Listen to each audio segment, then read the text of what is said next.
موسم دے، کیونکہ یہ عمل وہ ہے جو خدا پاک طلب کرتا ہے اور ہم سب کو کرنے کا حکم بھی ہے۔ درود پاک کا ورد کیجیے، کوئی زبان پوچھنے صلی اللہ علیہ یا رسول اللہ وسلم علیکہ یا حبیب اللہ۔ خوشیوں کا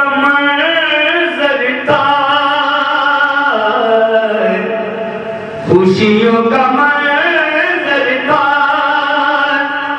ماحول سہانا تھا، خوشیوں کا منظر تھا، ماحول سہانا تھا،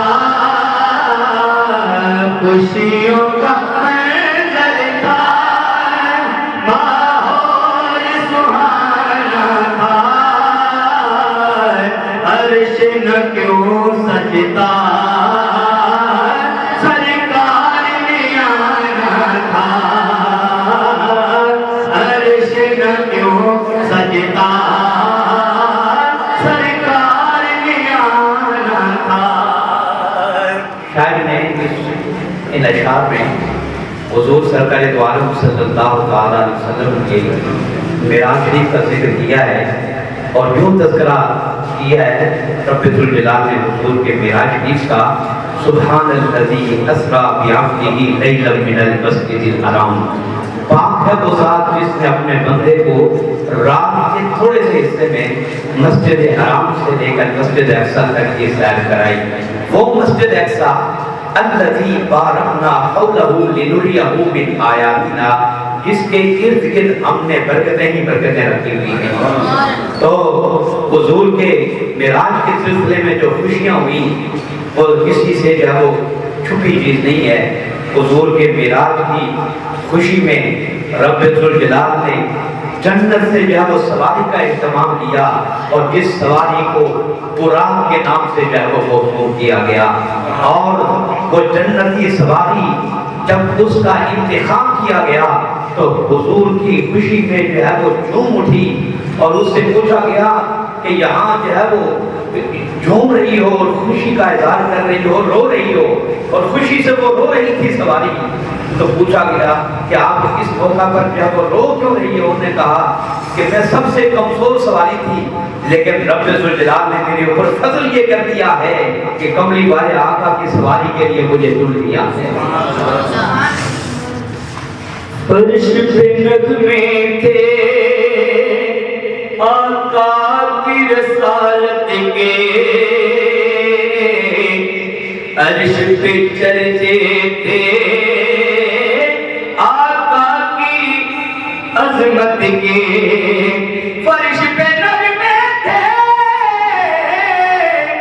آقا کی رسالت کے، عرش پہ چرچے تھے آقا کی رسالت کے، اور حوروں کے لب پر بھی، حوروں کے لب پر بھی، حوروں کے لب پر بھی، حوروں کے لب پر بھی خوشیوں کا ترانہ تھا، حوروں کے لب پر بھی خوشیوں کا ترانہ تھا، پھر عرش نہ کیوں سجتا سرکار نے آنا تھا۔ فرش پہ نغمے تھے آقا کی رسالت کے، اور وہ نغمے کیوں نہ ہوتے؟ پروردگار عالم نے قرآن مجید قرآن رشید کے اندر اپنے محبوب کی رسالت کے تذکرے کیوں کیے؟ والذی ارسل رسولہ بالہدی ودین الحق لیظہرہ علی الدین کلہ وکفی باللہ شہیدا۔ میرے محبوب کی ذات وہ ذات ہے کہ جس کو میں نے اپنے محبوب کو رسول بنا کر جو ہے وہ بھیجا ہے، اور اس لیے رسول بنا کر بھیجا ہے تاکہ یظہرہ علی الدین کلی، تاکہ اس کا دین اسلام دوسرے سارے دینوں پر غالب آ جائے۔ اور پھر دوسرے مقام پر پروردگار عالم ارشاد فرماتا ہے اللہ اعلم حیث یجعل رسالتہ،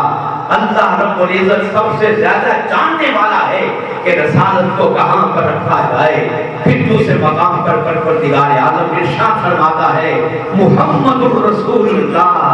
محمد اللہ کے رسول ہیں۔ پھر اور مقام پر رب الجلال سورہ فتح کے مقام پر ارشاد فرماتا ہے انا فتحنا لک فتحا مبینا لیغفر لک اللہ ما تقدم من ذنبک وما تأخر۔ پروردگار عالم ارشاد فرماتا ہے کہ اے محبوب ہم نے آپ کو فتح مبین سے نوازا ہے تاکہ جو ہے وہ آپ کے صدقے آپ کی امت کے اگلے پچھلے گناہوں کو معاف کر دیا ہے۔ اور پھر عرش پہ چرچے تھے آقا کی رسالت کے، رب الجلال نے حضور کو معراج کی رات یہ شان عطا فرمائی، پہلے عرش پر پہلے آسمان پر حضور کی رسالت کا چرچا، دوسرے آسمان پر تیسرے، یہاں تک کہ ہر آسمان پر قرآن مجید قرآن رشید کی ایک آیات مقدسہ آویزہ کر کے جو ہے وہ لگا دی گئی، لکھ کر جو ہے آویزہ کر دی گئی۔ اور وہاں پہلے آسمان پر یہ لکھا تھا انا ارسلناک شاہدا ومبشرا ونذیرا، دوسرے آسمان پر لکھا تھا یا ایھا النبی انا ارسلناک شاہدا ومبشرا ونذیرا، تیسرے آسمان پہ لکھا تھا وما ارسلناک الا رحمتا للعالمین، چوتھے آسمان پہ لکھا تھا هو الذی ارسل رسولہ بالہدی ودین الحق لیظہرہ علی الدین کلہ، پانچویں آسمان پہ لکھا تھا سبحان الذی اسری بعبدہ لیلا من المسجد الحرام، اور چھٹے آسمان پہ لکھا تھا ثم دنا فتدلی فکان قاب قوسین او ادنی فاوحی الی عبدہ ما اوحی، ساتویں آسمان پہ لکھا تھا ان اللہ وملائکتہ یصلون علی النبی یا ایھا الذین آمنوا صلوا علیہ وسلموا تسلیما۔ مسجد اقصی میں کیا منظر تھے پیارے، بیٹھے کتاروں میں حاضر تھے نبی سارے، مسجد اقصی میں مسجد اقصی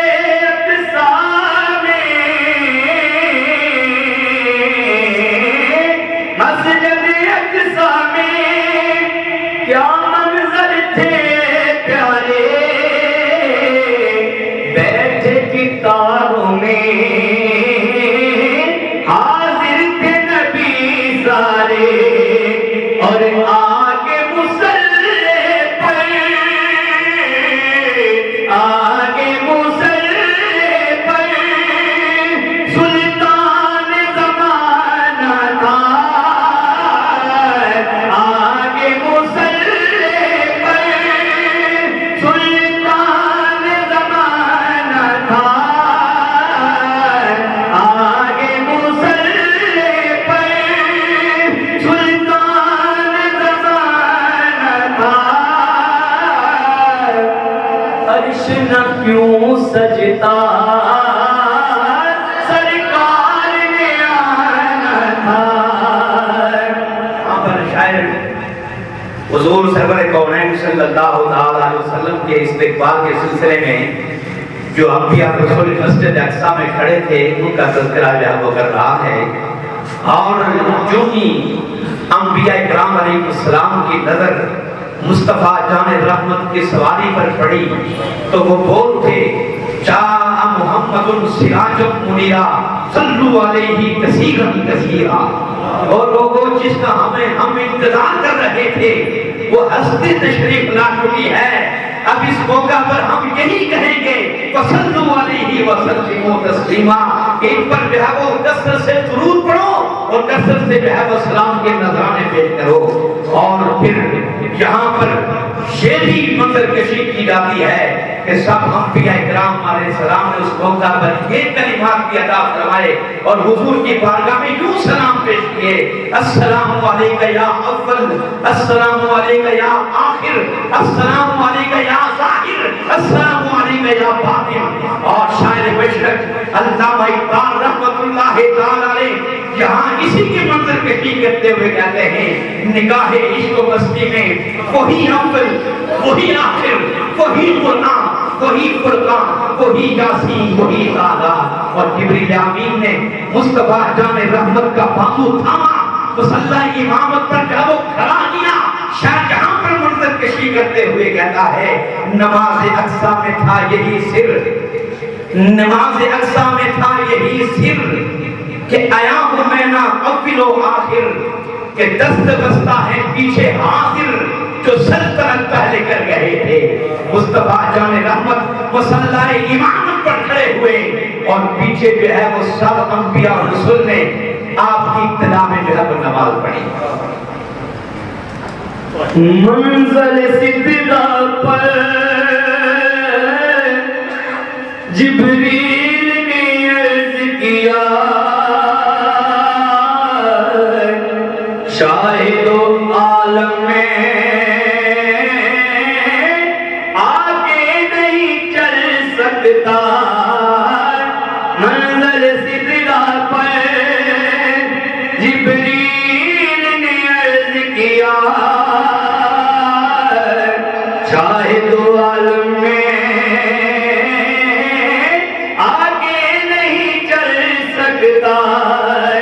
منزل سدرہ پر جبریل نے عرض کیا، منزل سدرہ پر جبریل نے عرض کیا، شاہد و عالم میں آگے نہیں چل سکتا، کیونکہ یہی ہے حد میری، یہی ہے حد میری، یہی میرا ٹھکانہ تھا، یہی ہے حد میری، یہی میرا ٹھکانہ تھا۔ عرش نہ کیوں سجدہ سرکار میں آنا تھا۔ شاعر نے سورہ نجم کی آیت مقدسہ جس میں حضور سرور کونین صلی اللہ علیہ وسلم معراج کی رات جو ہے وہ آپ جب وہ تشریف لے گئے تھے اور سدرہ کے مقام پر جلوہ گر ہوئے اور رب ذوالجلال نے اس کا یوں تذکرہ کیا، ثم دنا فتدلی فکان قاب قوسین او ادنی فاوحی الی عبده ما اوحی ما زاغ البصر وما طغی لقد رأى من آیات ربه الکبری۔ اور اس سے قبل پروردگار عالم نے جو ہے وہ عند سدرۃ المنتہی، عندها جنت المأوی اذ یغشی السدرۃ ما یغشی، منظر کشی جو ہے وہ اللہ رب العزت نے کی۔ اور اسی کی جو ہے قرآن مجید برہان رشید کی منظر کشی یہ شاعر نے جو ہے وہ سدرۃ المنتہی کے سلسلے میں کی کہ جب سرکار دو عالم صلی اللہ علیہ وسلم جو ہے وہ سدرۃ المنتہی کے مقام پر جو ہے وہ جلوہ گر ہوئے، تب جبریل نے حضور علیہ السلام کا ساتھ چھوڑ دیا کہ حضور اب میں آگے نہیں جا سکتا۔ حضور نے فرمایا کیوں؟ عرض کی کہ حضور یہی میری آخری منزل ہے، یہی میری آخری منزل ہے، یہاں سے جو ہے اگر ایک جو ہے وہ پل بھی آگے نکلوں گا تو میرے جو ہے وہ پل جل کر جو ہے وہ خاکستر ہو جائیں گے، لَحْتَرَقْتُ أَنْفِلَةً کہ میں جل کر جو ہے وہ خاکستر ہو جاؤں گا، یہاں میری منزل آخری منزل ہے۔ محترم سامعین حضرات، اللہ رب العزت نے اسی کا تذکرہ کیا، عند سدرۃ المنتہی۔ میں نے اپنے محبوب علیہ السلام کو شان یہ بخشی ہے کہ عند سدرۃ المنتہی کہ میں سدرۃ المنتہی تک لے گیا ہوں، اور سدرۃ المنتہی وہ ہے عندہا جنت المأوی، اسی کے پاس جو ہے وہ جنت ہے۔ اذ یغشی السدرۃ ما یکشا، اور اللہ رب العزت نے ارشاد فرمایا کہ سدرہ کو جو ہے وہ ڈھانپا گیا اللہ رب العزت کی رحمت کے ساتھ۔ تو محترم سامعین حضرات، یہ تھی منظر کشی جو رب ذوالجلال نے حضرت سرکار دو عالم صلی اللہ علیہ وسلم کے معراج کے موقع پر جو ہے وہ آپ کو یہ شان عطا فرمائی ہے، اور شاید نے جو ہے وہ اسی کا تذکرہ کیا ہے۔ اور احسان بھائی نے جو ہے وہ اسپیشل فرمائش کی ہے کہ آپ نے کہا ہے کہ وہ جو انبیاء کرام علیہ السلام نے مقام بیت المقدس میں مسجد اقصی میں حضور علیہ السلام کا شاندار استقبال کیا، جہاں اور انبیاء کرام علیہ السلام ایڑیاں اٹھا اٹھا کر مصطفیٰ جان رحمت کی جلوہ گری کا انتظار کر رہے تھے۔ انہی انبیاء رسول میں حضرت سیدنا یوسف علیہ السلام بھی تھے کہ رب ذوالجلال نے ان کو اتنا حسن عطا فرمایا تھا، لیکن جو ان کو حسن اور ان کو خوبصورتی اور اتنی خوبصورتی کے قاتل یوسف علیہ السلام بھی جو ہے مصطفیٰ جان رحمت کے استقبال میں جب وہ کھڑے ہیں تو پتہ چلا کہ ان کو جو حسن ملا ہے مصطفیٰ جان رحمت کے صدقے سے ملا ہے۔ اللہ تبارک و تعالی ہم سب کا حاضر ہونا اور اس موقع پر حضور کی عظمت و شان کو سماعت کرنا اپنی بارگاہ عبدالغفور میں قبول فرمائے۔ اللہ تبارک و تعالی قاری فیض الحسن شاہ صاحب اور صاحبزادہ کامران نشئی صاحب آپ تشریف لائے، ان کی ان کا آنا اپنی بارگاہ پر میں قبول منظور فرمائے۔ ڈاکٹر صاحب کی کاوشوں کو اپنی بارگاہ پر میں قبول فرمائے کہ آپ کا یہ مشن ہے کہ نوجوان نسل کے دلوں کو عشق مصطفیٰ صلی اللہ علیہ وسلم سے سرشار کیا جائے، اور یہ مستقبل میں حضور سرور کونین صلی اللہ علیہ وسلم کے عشق کی جو شمع ہے اور پیار اور محبت اور عقیدت کی شمع ہے وہ آگے جو ہے وہ رواں دوا رکھے۔ اللہ رب العزت ہم سب کا حامی و ناصر ہو۔ اب میں دعوت دیتا ہوں صاحبزادہ بادشاہ صاحبزادہ محمد کامران نشئی صاحب کو کہ وہ آپ تشریف لاتے ہیں اور اپنے خیالات کا اظہار فرماتے ہیں۔ نعرہ تکبیر،